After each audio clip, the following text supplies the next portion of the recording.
నమస్తే. ఇన్నాళ్ళు నన్ను సపోర్ట్ చేస్తూ, ఎంకరేజ్ చేస్తూ మీ ప్రేమని నాకు అందిస్తున్న ప్రతి ఒక్కరికి కృతజ్ఞతలు. అలాగే ఈ వీడియో కూడా ఖచ్చితంగా మీకు ఉపయోగపడుతుంది. లైక్, షేర్ అండ్ సబ్స్క్రైబ్ చేసి మీ సపోర్ట్‌ని నాకు అందించండి. అలాగే ఈ వీడియో పట్ల మీకున్న అభిప్రాయాన్ని కామెంట్ సెక్షన్‌లో కామెంట్ చేసి తెలియజేయండి. ఇప్పుడు వీడియోని చూద్దాం. నమస్తే. Welcome to our channel. నేను పద్మిని. ప్రస్తుతం మనతో పాటు వేదిక ఆస్ట్రాలజర్ అవినాష్ దాస్ ఉన్నారు. మాట్లాడదాం. అవినాష్ గారు నమస్తే అండి. నమస్తే అండి. ఓం నమః శివాయ. ఓం నమో వెంకటేశాయ. అవినాష్ గారు, సాలరీ హైక్ అవ్వట్లేదండి మాకు. ఎక్కడ వేసిన గొంగళి అక్కడే ఉంది అన్న చందాన ఉంది మా లైఫ్. సాలరీ హైక్ అవ్వట్లేదు అనుకునే వాళ్ళకి ఏదైనా మంచి రెమెడీ ఉందా? ఏదైనా స్విచ్ వర్డ్ చెప్తారా? వేదిక్ స్విచ్ వర్డ్స్ చాలా బ్యూటిఫుల్ గా చెప్తూ ఉన్నారు మీరు. ఎందుకు నవ్వుతున్నారు? సాలరీ హైక్ అన్నారు కదా. ఎందుకు ఇట్లాంటివి వింటూ ఉంటారా రెగ్యులర్ గా? చాలా మంది చెప్తూ ఉంటారు సాలరీ హైక్ అవ్వట్లేదు, ఏదో డబ్బులు పెరగట్లేదు, అదే ఇన్కమ్ ఉంది, స్టెబిలిటీ ఉంది అంటారు. ఓకే, మనిషికి ఆశ ఉంటది సాలరీ హైక్ కావాలని. కష్టపడుతూ వెళ్ళే కొద్దీ ఏ మనిషి అని అనుకుంటాడని, రోజు కష్టపడుతున్నా నాకు సాలరీ హైక్ ఎందుకు రావట్లేదు అని. సరే, వేదిక స్విచ్ వర్డ్ చెప్దాము. స్విచ్ వర్డ్ ముందు అసలు శాలరీ హైక్ ఏంటి, శాలరీ హైక్ ఎందుకు రావట్లేదు అని చెప్తా. మీరు మీకోసం పని చేస్తూ పోతే మీ శాలరీ అలానే ఉంటుంది.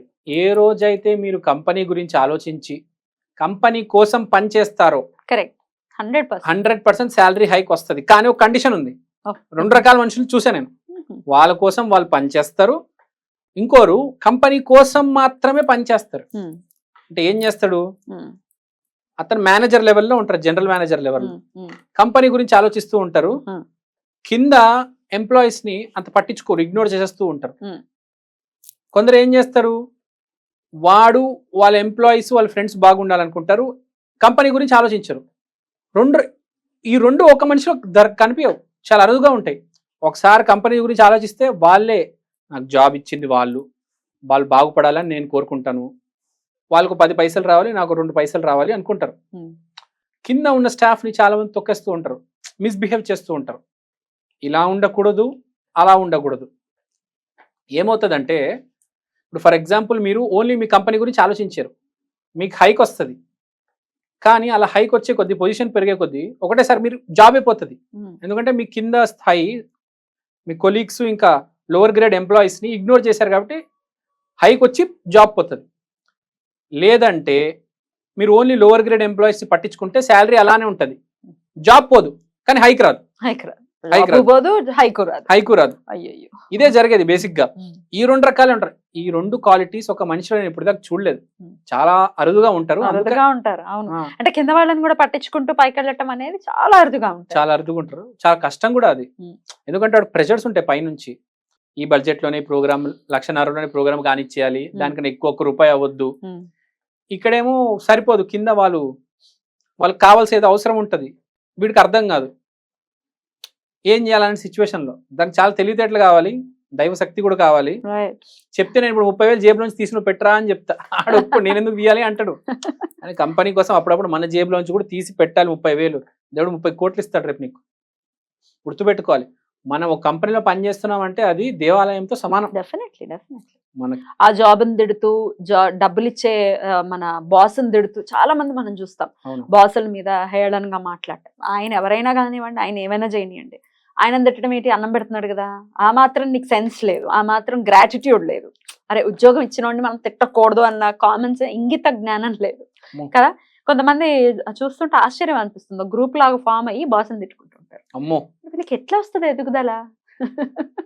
బాస్ అంటే ఎవరు? తండ్రి, తండ్రి కదా. అన్నం పెడుతున్నాడు అంటే ఎవరు పెడతారు? అన్న నాన్న పెడతాడు. అందుకే కదా సూర్యనారాయణమూర్తి మనకి తండ్రితో మనం చూస్తాం, తండ్రి లాగా చూస్తాం. ఈవెన్ ఆస్ట్రాలజీలో కూడా ఉంది, ఫాదర్ ప్లేస్ కదా సంధి. సో మీరు చెప్పింది అబ్సల్యూట్ కరెక్ట్. మన తండ్రి, మన పై వాళ్ళు, మన సీనియర్ ఆఫీసర్, మన కంపెనీ. డెఫినెట్లీ. కానీ మనం కింద ఆఫీసర్ శనిని మర్చిపోకూడదు. శనిని మర్చిపోద్దు, సూర్యుడిని మర్చిపోద్దు. మళ్ళీ సూర్యుడు శని ఫ్రెండ్స్ కాదు, గుర్తుపెట్టుకోండి. సూర్యుడు శని ఫ్రెండ్స్ కాదు, బట్ మనం సమన్వయపరచాలి. మనం ఇద్దరిని సమన్వయం ఎట్లా పరుస్తాం ఒకసారి ఆలోచించండి. టఫ్. సన్ శాటర్న్ ని పరిచయం, అదే జీవితం, అడ్జస్ట్ అవ్వాలి. సన్ను పడాలంటే మెర్క్యూరీ వాడాలి, మధ్యలో మెర్క్యూరీ రావాలి. అంటే బుర్ర బుర్ర బుర్ర మధ్యలో నోట్లు, మెర్క్యూరీ అంటే క్యాష్ కూడా, నీ జేబులో నుంచి క్యాష్ తీయాల్సి వస్తుంది, నీ బుర్ర కూడా వాడాల్సి వస్తుంది, రెండు వస్తాయి. ఈ సన్, సాటర్న్, మెర్క్యూరీ ఏవైతే ఉంటాయో ఈ కాంబినేషన్ ఎక్స్ప్లెయిన్ చేస్తున్నాం యాక్చువల్గా మనం. సరే, ఇవన్నీ మనకి తెలియ, ఇప్పుడు సబ్జెక్ట్ గురించి నాలెడ్జ్ ఉన్న వాళ్ళకి సన్ గురించి వీటి గురించి అర్థమవుతుంది. ప్రాక్టికల్ గా మనం చేయాల్సింది ఏంటో మీరు చెప్పారు. బట్ దెన్ కొంత వేదిక్ స్విచ్ వర్డ్ హెల్ప్ తీసుకుని కూడా సాలరీ హైక్ రావాలి అంటే ఏం చేయాలి? అదే మీరు చెప్పింది కరెక్ట్. నేను వేదిక్ స్విచ్ వర్డ్ చెప్తాను. ఇదంతా ఎందుకు చెప్పానంటే స్విచ్ వర్డ్ ఒకటే చేయడం కాదు, ఇది కూడా చేయాలి. ఇదే మెయిన్ ఇంపార్టెంట్. దీంతో పాటు ఈ మంత్రం చేస్తే ఇవి అర్థమవుతుంది. కొంతమందికి ఏం అర్థం కాదు అసలు ఏం చేయాలని, వాడికి ఇప్పటికీ ఏం అర్థం కాదు పై వాళ్ళు కింద వాళ్ళు అని. ఈ మంత్రం చదువుతాడు కొంచెం బేసిక్ మైండ్ వెలిగి కొంచెం వాడు పై వాళ్ళు కింద వాళ్ళు అర్థం చేసుకుని వాళ్ళు బాగా చూసుకోవడం జరుగుతుంది. ఇప్పుడు గురు మంత్ర కూడా అందుకని చదువుతారు, కొంచెం మైండ్ ఎన్లైటన్ అవుతుంది. మనిషికి అంత ఫ్రాంక్ గా చెప్పాలంటే సిచ్యువేషన్ ని బ్యాలెన్స్ చేయలేడండి. అందుకని మంత్రాలు అనేది చదివేది సిచ్యువేషన్ అర్థం చేసుకోవడానికి, తర్వాత బ్యాలెన్స్ చేసుకోవడం. మనిషి అసలు జరిగేది ఏంటంటే సిచ్యువేషనే అర్థం కాదు వాడికి అసలు.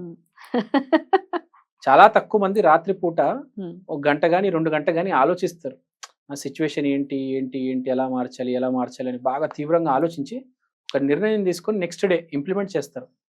బేసిక్గా అలాంటి వాళ్ళు జీవితంలో ముందుకు పోతారు. ఒక 1 అవర్ ఆలోచించాలి మనం ఏం చేయాలి అని. జనాలు ఏంటి అసలు ముందు వెనకాల ఏమీ ఆలోచించరు. Go with the flow, Govinda Govinda. అట్లా కాదు కదా, there should be a perfect planning. yes, ప్రతి రోజుకి మనం ప్లానింగ్ ఉంటుంది. రేపు అన్నట్టు రేపు ఏంటి, రేపు మన డే ఏంటి, స్కెడ్యూల్ ఏంటి అనేది ఎవరి ప్లానింగ్స్ వాళ్ళకు ఉంటాయి. రైట్, లైఫ్ గురించి కూడా అట్లాంటి ప్లానింగ్ ఉండాలి. రైట్, ఇంతకీ ఏంటి ఆ వేదిక్ స్విచ్ వర్డ్? ఆ స్విచ్ వర్డ్ చెప్తున్నానండి. ధన వృద్ధి రోర్యుతే ధనం ఊర్ధ్వాగమనం ఆత్మరూపిణే. రైట్ అండి, ఎన్నిసార్లు చాంట్ చేయాలి? ఇది 108 టైమ్స్ చాంట్ చేయండి మీరు, చాలా మంచిది. ప్రతిరోజు ఏ రోజు మొదలు పెట్టమంటారు? దీన్ని మీరు ఏ రోజైనా మొదలు పెట్టొచ్చు, కానీ మంచి పొజిషన్ అంటున్నారు కాబట్టి పొజిషన్ ఇచ్చే అంటే సన్నే పొజిషన్ కదా. సండే రోజు సూర్యుడు హోరాలో లేకపోతే మొదటి గంటలో first hour after sunrise మీరు 108 టైమ్స్ చాంట్ చేసుకోండి. మీకు కంపల్సరీ మీ లైఫ్ లో వృద్ధి చెందుతారు. లైఫే హైక్ అవుతుంది, శాలరీ హైక్ కాదు, మీ లైఫ్ కూడా హైక్ అవుతుంది. అయితే ఇది పిల్లల కోసం తల్లులు తండ్రులు చేయొచ్చా? చేయొచ్చు. పిల్లలకు వాడు class leader, first in the class వస్తుంది వాడికి, ఎవరైనా చేయొచ్చు. కానీ దీంట్లో ధనం ఉంది కాబట్టి ఎవరికి వాళ్ళు చేసుకోవాలా? బేసిక్ గా ఎవరైతే ధన అర్జనలో ఉన్నారో వాళ్ళు చేసుకుంటే బెటర్. ఎడ్యుకేషన్ కి వేరేది. సో ఇది ఎడ్యుకేషన్ కాదు నేను అనేది, దీనికే మా పిల్లల నంబర్ అండి మేము చేసేసి చేయొచ్చా, మా పిల్లలకి వస్తుందా అని తల్లి ఖచ్చితంగా మదర్స్ అడుగుతారు. చెప్పాను కదా, చేతిలో అరటిపండు, ద్రాక్ష పండు, యాపిల్స్ పండు పట్టుకొని మీరు చేసుకుని వాళ్ళకి పెట్టండి చాలు. ఎన్నాళ్ళు చేయమంటారు? హైక్ వచ్చేంత వరకు? మీరు హైక్ వచ్చేంత వరకు నేను చేయమని చెప్పను. మైండ్ ఆ ఆలోచన మార్పు ఏ రోజైతే జరుగుతుందో, నా సీనియర్ నా జూనియర్ గురించి పట్టించుకోవాలి అని అక్కడ దాకా చేయండి, తర్వాత వదిలేండి, వాళ్ళే చేసుకుంటారు, ఇంకా ముందుకు వెళ్ళిపోతారు. బ్యూటిఫుల్, చాలా అద్భుతంగా తెలియజేశారు. డెఫినెట్ గా ఈ సాలరీ హైక్ కి సంబంధించి ఇబ్బందులు పడుతున్న వాళ్ళకి వేదిక్ స్విచ్ వర్డ్, అలాగే మీరు చెప్పినటువంటి పద్ధతిని మార్చుకుంటూ కూడా దీని హెల్ప్ తీసుకుని వాళ్ళు అనుకున్నటువంటి హైక్ ని వాళ్ళు పొందాలని మనస్ఫూర్తిగా కోరుకుంటూ, అంటే హైక్ మనసు రీత్యా కూడా పొందాలి. ముందు ఇక్కడ వస్తే హైక్ ఇక్కడ వస్తుంది, అంతేనా? అంతే అండి, కరెక్ట్ చెప్పారండి. ఇక్కడ వస్తే పర్సు నిండుతుంది. రైట్ అవినాష్ గారు, thank you so very much. నమస్తే.